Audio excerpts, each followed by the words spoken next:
শুনতে শিখেছে তারা হলো ভিখিরি লোক। আর এই ভিখারি লোকেদেরই কেবলমাত্র প্রেম লাভ হবে, বড় লোকদের হবে না। আপনারা এই যে ওই আপনারা মনে মনে ভাবলেন যে আমি একটা বিরাট বড়, আমার সমাজে একটা প্রতিপত্তি আছে, এই কি যেন এই যে চৈতা চৈতা চৈতা উদ্ভট সংঘের আমাদের সদস্যরা, তারা আমাকে একটু আমন্ত্রণ করেছে, আমি একটু কীর্তন নৃত্য শুনতে যাবো, আমি 50 কোটি টাকার মালিক, আমার জন্য একটা সোফার ব্যবস্থা করতে হবে। কেন কেন সোফার ব্যবস্থা করতে হবে? তুমি কে? কত বড় শিক্ষিত তুমি, আর কত বড় বৈভবশালী তুমি যে তোমাকে তোমার জন্য একটা সোফার ব্যবস্থা করতে হবে? ধুলোর মধ্যে বসো, ওই মাটিতেই বসো। কীর্তন শোনার মনোভাব যদি থাকে, ওই মাটিতে বসে কীর্তন শোনো। তুমি যত বড়ই অর্থশালী হও আর তুমি যত বড়ই প্রভাবশালী হও, তুমি রূপ সনাতন গোস্বামীর থেকে কিচ্ছু নও, তুমি তার চরণের ধুলোর যোগ্য নও। বাংলায় দুটো লোক ছিল, একজনের নাম রূপ গোস্বামী, একজনের নাম সনাতন গোস্বামী। এই রূপ গোস্বামী আর সনাতন গোস্বামী তখনকার দিনের বাংলার প্রধানমন্ত্রী আর অর্থমন্ত্রী।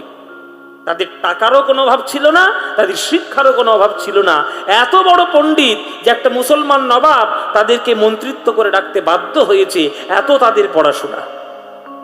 কিন্তু তারা সকল বৈভব, সকল পাণ্ডিত্য ত্যাগ করে ওই ধুলোর মধ্যে গড়াগড়ি দিয়ে হরি হরি বলে নয়ন ধারায় বুক ভাসিয়ে মহাপ্রভুর চরণ শরণ নিয়েছে, তবেই তারা রূপ সনাতন গোস্বামী হয়েছে। আর তুমি কোন কোথাকার হরিদাস পালে তোমার জন্য একটা সোফার ব্যবস্থা করতে হবে? না, তোমার জন্য সোফার ব্যবস্থা করেই দেওয়া যায় তোমার সম্মানের খাতিরে, কিন্তু তুমি সোফাতে কীর্তন বসে শুনে তুমি জীবনে ভগবানের প্রেম লাভ করতে পারবে না, কেননা তোমার অভিমান রয়েছে। তুমি বড় লোক, অভিমানের বড় লোক তুমি। ওই অভিমানের বড় লোকই ত্যাগ করে যদি ওই ধুলা মাখার ওই হৃদয়ের মধ্যে আকুলতা, ওই দরিদ্রপনা রাখতে পারো, তবেই তুমি ভগবানের চরণের করুণার সিন্ধু এক বিন্দু পাবে, তবেই পাবে। তাই কীর্তন শুনতে গেলে হৃদয়ের মধ্যে প্রেম লাভ হবে, এইটাই হচ্ছে সব থেকে বড় ব্যাপার, এইটাই হচ্ছে মূল উদ্দেশ্য। এটা যদি হয় ব্যাস, তাহলে সব হবে, আর এটা যদি না হয় কিছুই হবে না।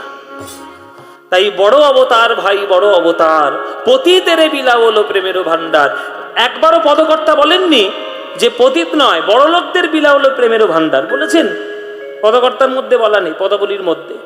পদাবলীর মধ্যে বলা আছে পতিতেরে বিলাবল প্রেমের ভান্ডার। যারা পতিত, যারা অধম, যারা নিজেদেরকে সব থেকে নিচু বলে মনে করত, মহাপ্রভু তাদেরকেই কোল দান করে জগতের সর্বশ্রেষ্ঠ প্রেমটা তাদেরকেই দিয়েছে।